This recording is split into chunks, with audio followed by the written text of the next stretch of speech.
করলেই হবে না, কাজ আমাদেরও করতে হবে, নিজেকে কাজ করে দেখাতে হবে। যাচ্ছে যে গাছ কেটে বন ধ্বংস করা হচ্ছে, উল্টো গাছ লাগানো হচ্ছে না, গাছ লাগানো হচ্ছে শুধু শো অফের জন্য। এই মৌসুমে, এই ভরা মৌসুমে, উত্তপ্ত মৌসুমে গাছ লাগানো হচ্ছে, যেটা কখনোই ফলপ্রসূ না। গাছ লাগাতে হবে জুন জুলাই মাসে।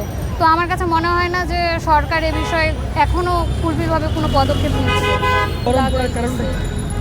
গাছ কেটে ধ্বংস করা, শুধু যখনই কোনো উন্নয়ন কাঠামো করা হয় অচিরেই গাছ কাটা হয়।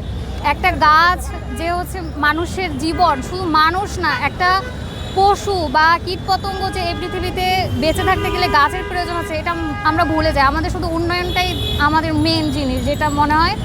আর গাছ যে লাগাবো, সে লাগানোটা হচ্ছে পরিকল্পনা করে লাগানো উচিত, শুধু আবেগের বশে গাছ লাগানো উচিত না। গাছ কেটে ফ্লেভার তৈরি করছে, সেই ফ্লেভার উপরে রং করে লিখছে যে গাছ লাগান পরিবেশ বাঁচান। এটা আমি এইটা এটা হচ্ছে টোটালি একটা হাস্যকর জিনিস। কারণ আমরা এখন হচ্ছে আধুনিক যুগে বসবাস করতেছি। এখন আমাদের যে পেছনের জিনিসটা ওটা দেখালে হবে না, আমাদের কাজে দেখাতে হবে, কাজ করে দেখাতে হবে যে হ্যাঁ আমরা গাছ লাগাচ্ছি, সেটা হচ্ছে উন্নয়নের জন্য লাগাচ্ছি। গাছ কেটে আবার বলছি যে এটা উন্নয়ন করছে, সেটা তো ফলপ্রসূ না। আমরা অনেকে বলছে যে গাছের থেকে নাকি এসি ভালো, এসি ব্যবহার করলে নাকি গাছ প্রয়োজন না। সেটা তো এই মৌসুমে দেখতে পাচ্ছি যে তার রোদে তাপমাত্রা কীভাবে কতটা বেশি। শিক্ষা প্রতিষ্ঠান কেন বন্ধ করে দেওয়া হলো যদি এসি দিয়ে সব শুরু হয়? গাছ লাগাতে হবে, গাছের কোনো বিকল্প নেই।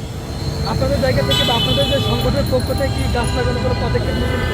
আমরা প্রতিবারই গাছ লাগাই। জুন জুলাই মাসে মূলত আমাদের পরিকল্পনা মাফিক গাছ লাগানো হবে। হ্যাঁ, আমরা ব্যাপক পরিসরে গাছ লাগাবো, তবে সেটা জুন জুলাই মাস থেকে শুরু হবে। এই যে ঢাকা শহরে গাছ লাগাতে মানে স্পেস নাই, ঢাকা শহরের জন্য কী করবে? সেটা এখনো ভাবলে এই যে আপনি দেখছেন আমাদের চিফ হিট অফিসার আছে, এর কাজটা কি? চিফ অফিসারের কাজ তো হচ্ছে এখনো সেভাবে দেখলাম না। কাজ শুধু তো উনি করলেই হবে না, কাজ আমাদেরও করতে হবে। ওনার একার পক্ষে তো সম্ভব না। আমাদের সবাইকে এগিয়ে আসতে হবে, গাছ রক্ষা করতে হবে, বেশি বেশি গাছ রোপণ করতে হবে। একটা মানুষের উপর তো আমরা সবাই নির্ভর করতে পারি না, অন্যের উপর দোষ চাপানোটাও ঠিক না। নিজেকে কাজ করে দেখাতে হবে।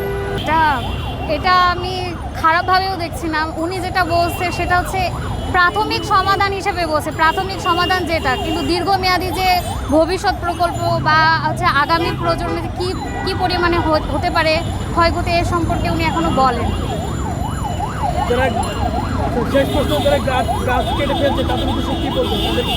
তাদেরকে আইনের আওতায় আনা হোক। গাছ কেন কাটছে, সব কিছুর আইন থাকলেও গাছ কেটে ফেলার যে আইন, সেটা এখনও দেখিনি যে গাছ কেটে ফেলে কোনো রকমের শাস্তি হবে কিনা। এ ধরনের একটা আইন তৈরি হওয়া উচিত বাংলাদেশে।